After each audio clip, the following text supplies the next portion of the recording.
Kalau malam tu tak jadi lagu tu, tak balik, aku tak tinggal lagi kapo. Tak jejak kalau pun. Ni Nancy, anak saudara kamu. Nak buat kajian berkenaan dengan Mok Yung. InsyaAllah Cik Jimmy. Ni nak jual Mok Yung ke panggil ni? Bagus. Bos rasa bagus sangat. Jaga maruah kita. Saya bukan orang Kelantan. Kajian Mok Yung wui ke Cina. Jadi Mok Yung pula wui ke India. Aku tak marah apa-apa. Saya risaulah. Saya takut. Budak Pendi Bukit Bintang tu. Orang Melayu juga cakap, kalau tersangkut reba, buang dengan reba sekali. Lepas ni kalau kau gagal, kau habis. Okey, Kelantan tu. Ikan sama Kelantan. Mu ingat Mok Yung ni main-main ke? Mau pemain kan? Main dengan main-main lain. Mu ni main-main. Mu nak beloi Kelantan di KL. Nanya kamu. Hari-hari lah duduk berkocok. Buka fit. Tahu Kelantan. Berani buat dengan sini. Jangan main bodoh. 我每天拜神，求的就是保佑你们出入平安、身体健康。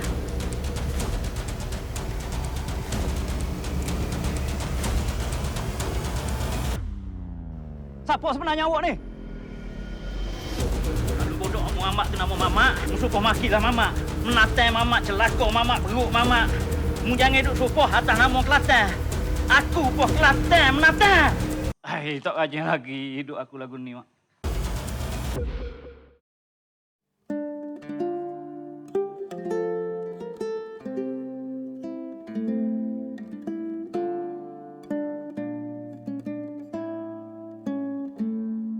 Sebenarnya Dua Naga Bogo ini adalah satu idea asal daripada Sabri Yunus. Sebab Sabri Yunus ini terkenal dengan karya-karya yang bersifat seni. Kau up ah? Kau up aku ke? Berapa tadi? Dan kali pertama dia menawarkan naskah ini kepada saya, bos, macam mana kalau kita buat Dua Naga Bogo ini sebagai filem? Dan saya secara automatik setuju.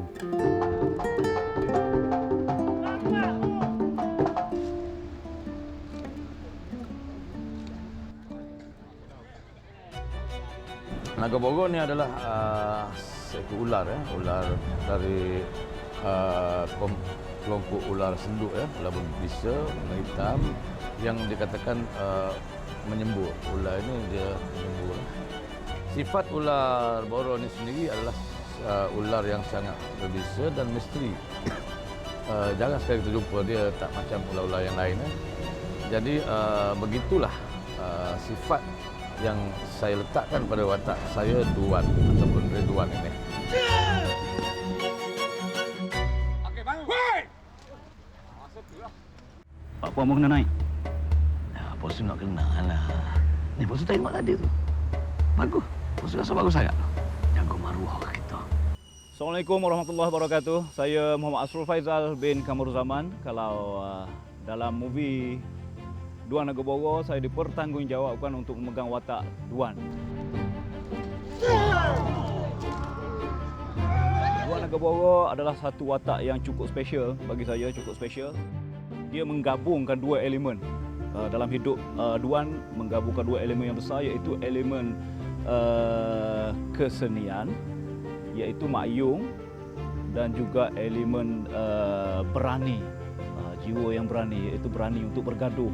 Tapi bergaduh bukan bergaduh untuk bergaduh yang jahat sembarangan, tapi bergaduh yang untuk menyelamatkan orang, bergaduh kerana tanggungjawab dia.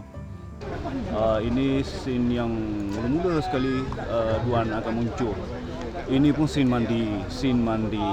Okey, bye. Duan diberi gelar Naga Bogo sebab misteri dia, bisa dia, berani dia. Bayangkan dia tiba-tiba saja dia boleh melenteng dan melompat, sedangkan dia orang seni yang selalu kita anggap seni yang jiwa halus. Kita tak mungkin percaya bahawa orang seni bersifat kasar, tetapi itulah sebenarnya sifat manusia yang Tuhan jadikan. Ada buruk dan baik, ada hitam dan putih. Aku tak sibuk. Apa tak si? Ni nak jual Mok Yung ke panggil ni? Boleh kau orang belakang dah, weh. Saya Muhammad Saidi bin Muhammad Sabri. Dalam cerita Dua Naga Bogo ni saya memegang watak sebagai Awi. Dia ni di Kuala Lumpur sebagai pengurus mengurus pasukan Mak Yung lah. Dia ni bisnes.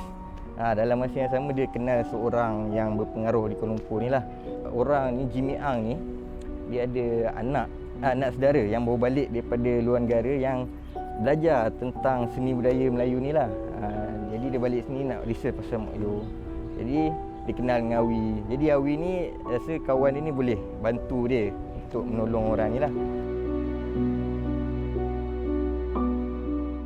Sangat berimpak kepada masyarakat umum sebenarnya, kerana yang pertama sekali saya melihat bahawa nilai kemanusiaan itu telah diterapkan dengan baik di sana sini oleh pengarah, oleh penulis skrip yang juga pengarah, iaitu saudara Sabri Yunus, dan juga diadunkan dengan kesenian asal negeri Kelantan seperti Mak Yung, DK Barat dan sedikit sentuhan menora. Saya percaya filem ini mempunyai impak estetik yang sangat luar biasa kepada masyarakat penonton.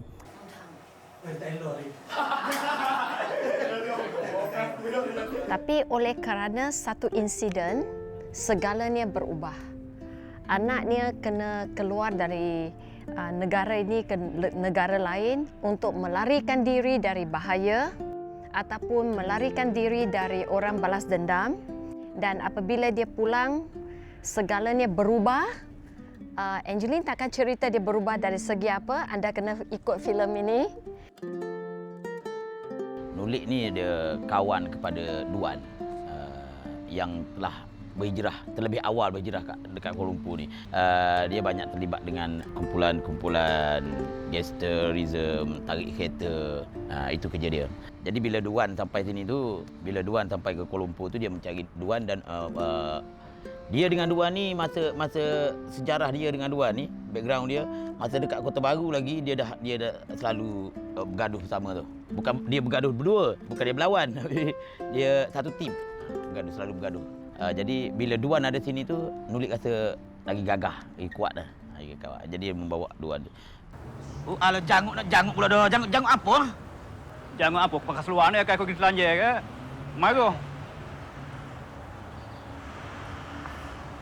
Tolong masuk dalam. Gape? Tak tahu mana sunat mana wajib dah ni. Aku ni kira wajib dah kali ni. Bang dah. Apa kalau kereta boleh?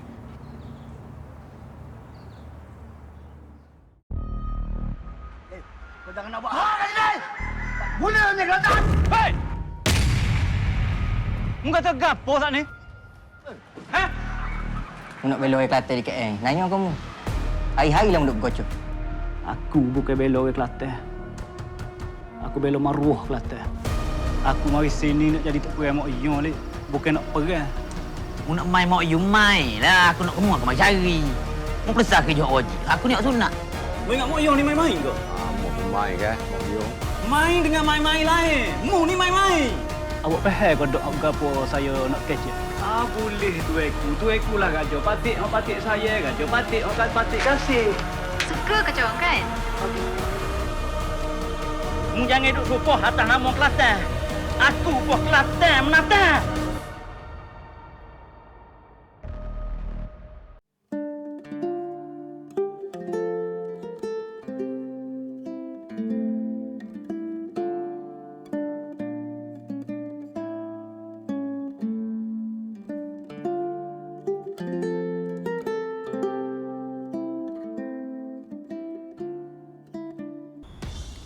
Saya bawa watak seorang yang mendendami, gangster yang mendendam atas kehilangan orang yang tersayang. Tapi dia adalah seorang yang cukup sabar kerana fokus dia adalah untuk mendapat siapa yang punca kepada kematian adik-adik. Saya selalu yakin dan percaya bahawa apabila saya nak mengangkat satu cerita, saya mengangkat realiti. Dan saya sebagai Kelantanis, sudah pastilah saya nak tonjolkan budaya negeri saya, realiti kehidupan orang negeri saya dan dialek saya, dialek Kelantan.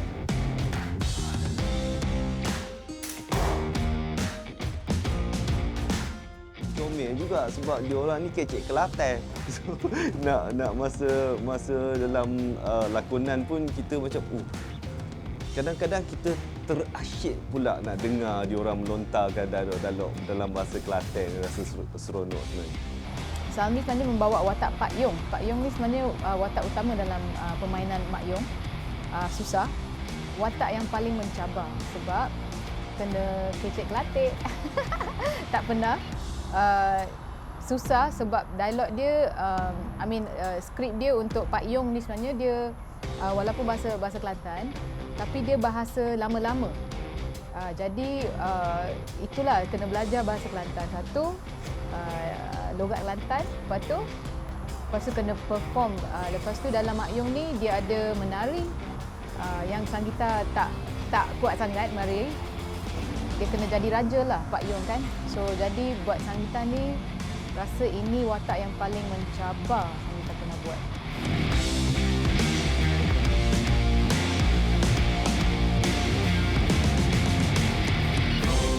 Ada satu watak yang bernama Posuki. Itu yang saya tidak sendiri juga. Jadi kan kawan tanya saya kenapa watak itu saya sendiri pegang, tak perlu orang lain. Sebab saya sayang watak.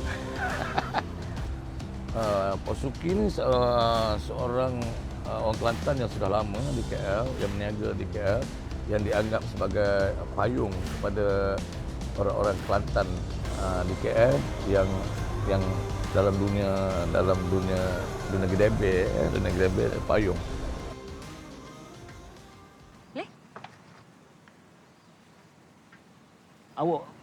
Awak faham kau dok gapo saya nak kecek ni. Namun kan duk klik pah tak tahu gapo. Satu kali lagi. Sudah. Lambat sikit lambat. Aduh, tak apa. Awak takak. Awak rikok. Pengalaman kerja dengan Abang Sabri memang best sebab Abang Sabri dia memang asal daripada director yang asal daripada pelakon. So saya rasa director memang faham keperluan seorang pelakon. So bila saya ada request yang tertentu, bila saya ada kerisauan atau kebimbangan, straight away Abang Sabri dia tahu kebimbangan saya dan dia boleh memimpin saya untuk dapatkan result yang saya nak dan juga director nak. So best experience kerja dengan Abang Sabri. Sabri Yunus adalah pengarah yang paling senang untuk saya bekerja. Dan saya pun tak ambil cerita yang bukan Kelantan punya latar belakang. Saya ambil cerita yang Kelantan punya latar belakang saja. Cerita-cerita yang berlatar belakangkan Kelantan dan dialognya Kelantan. Dan Sabri Yunus pengarah yang berasal daripada Kelantan dan kita senang untuk bekerjasama. Kita tahu apa yang dia nak. Itu yang penting. Apa yang dia nak, kehendak skrip, kehendak dialog, itu yang penting.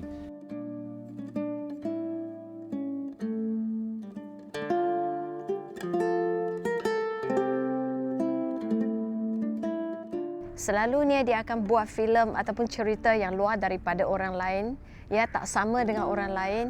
Itulah Abang Sabri dan sangat senang kerja dengan dia. Mungkin kita faham antara satu sama lain.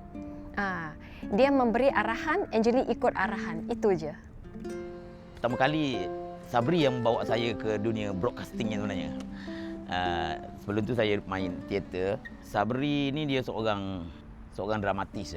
Dia seorang dramatis. Jadi kerjanya itu banyak yang transisi scene tu yang didramakan dengan baik. Dan of course lah dia pelakon, pelakon pengarah ni dia banyak tekankan pada aspek lakonan lah.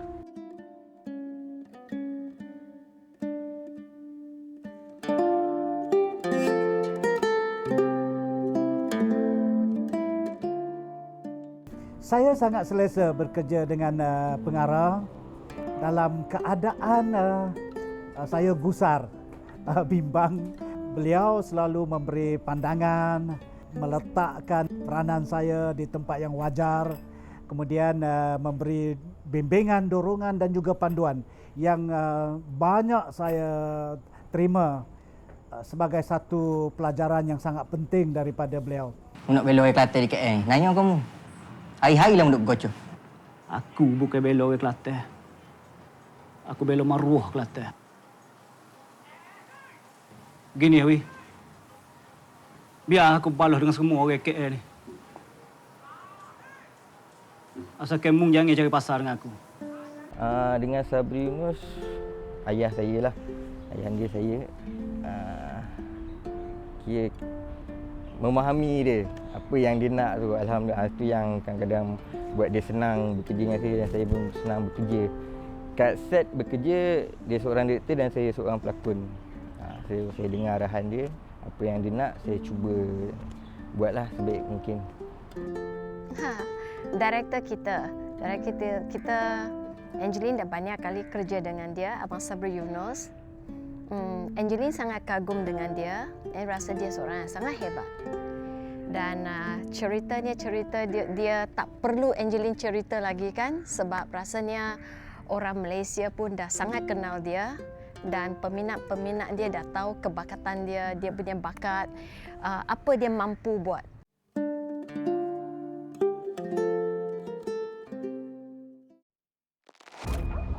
Nak bela orang Kelantan di KL. Nanya kamu. Hari-hari lah duduk berkocok.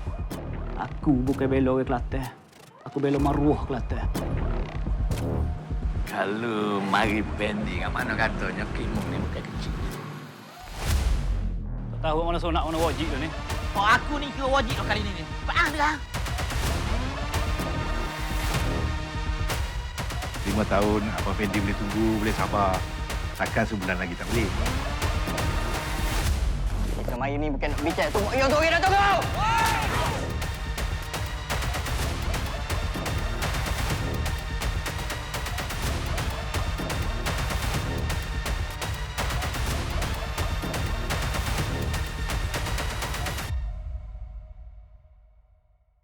Gunanya Kelantan! Hei! Muka tegap po saat ni. Jadi kalau kita tengok daripada skrip ini, bagaimana seorang anak muda yang memperjuangkan kesenian tradisional ya, dan dia mempertahankan tradisional itu sendiri, walaupun dia tercampak di kota yang besar, tercampak dalam dunia gedebel, dunia pergaduhan yang besar, namun jati dirinya sangat kuat, sangat kuat.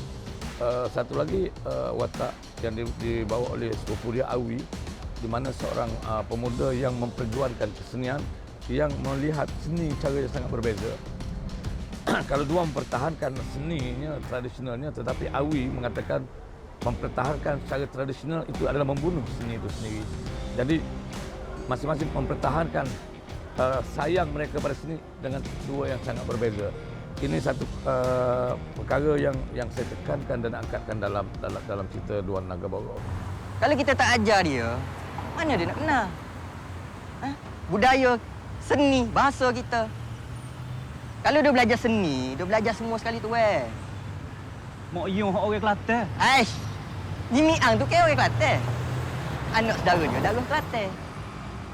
Dengan jelasnya kita melihatkan di sini bahawa realiti manusia di bandar ini sendiri, di mana manusia seperti Afendi, manusia seperti Pok Suki, manusia seperti Jimmy Ang, seperti Mr. Law, ini adalah kelompok manusia yang sangat berbeza jahatnya daripada Duan. Kita melihat Duan satu pemuda yang kasar, yang suka bergaduh, tetapi watak-watak yang ada pada Duan ini sebenarnya jauh lebih jahat daripada Duan. Tetapi kejahatan mereka selalunya tertutup ataupun terkawal dengan secara mereka, kedudukan mereka, pangkat mereka, darjat mereka dan sebagainya. Yang saya nak bongkarkan dalam cerita ini bahawa kenakalan atau kejahatan Duan adalah sangat kecil berbandingkan dengan kezaliman yang dilakukan oleh manusia-manusia di bandar ini. Hentikan semua research.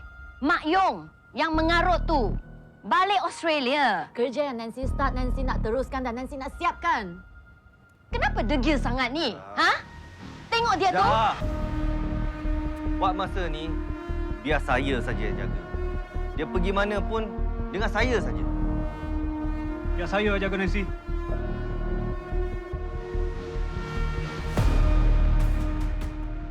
Saya tidak membawa mesej dalam cerita saya, dalam karya-karya saya. Saya tak percaya sebuah karya menghantar mesej. Tetapi pada saya seorang karyawan harus menghantar pemikiran dalam karya dia. Jadi dalam Dua Naga Bogo ada pemikiran-pemikiran yang baru boleh menyentuh jiwa kita sebagai manusia dan masyarakat, ya. Tentang kecintaan kita kepada seni, tentang keterbukaan kita melihat seni itu sendiri. Dunia perfilman kita banyak yang komplain asyik-asyik cerita pasal cinta, cerita ringan, ya, cerita yang tidak ada mesej. Kali ini saya tawarkan sebuah filem yang penuh dan syarat dengan mesej, yang saya rasa bukan sahaja orang Malaysia kena tengok, orang luar negara pun kena tengok. Sebab ini adalah budaya kita, ini adalah filem kita, wajah kita.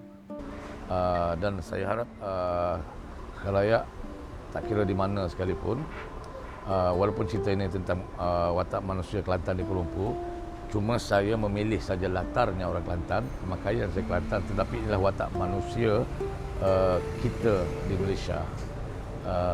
Berbagai bangsa yang saya masukkan di sini adalah watak-watak Indonesia. Jadi tentunya harapan saya sangat tinggi untuk filem ini menjadi satu tontonan, dan bukan sekadar tontonan, malah juga barangkali menjadi satu buku yang boleh kita simpan dan kita buat rujukan. Datanglah beramai-ramai ke Pawagam untuk menyaksikan Duan Naga Bogo, satu lagi buah tangan Sabri Yunus yang luar biasa. Walaupun Kelantan tak ada panggung, tapi insya-Allah ada panggung satu hari nanti. Pergilah, carilah. Tak dapat tengok di Kelantan, turunlah ke Terengganu. Tak ada di Terengganu, turunlah ke Kuantan. Tak ada Kuantan, mari Kuala Lumpur ni. Insya-Allah ada. Pakai-pakai. Jangan lupa saksikan filem Duan Naga Bogo di pawagam berhampiran anda. Jangan lupa saksikan filem Duan Naga Bogo di pawagam-pawagam berdekatan anda. Hai, jangan lupa saksikan saya dan juga banyak barisan-barisan pelakon lain dalam filem Duan Naga Bogo. Jangan lupa saksikan filem Duan Naga Bogo di pawagam berhampiran anda. Jangan lupa saksikan, jangan terlepas peluang ini. Jangan lupa saksikan filem Duan Naga Bogo di pawagam yang terdekat. Jangan lupa saksikan Duan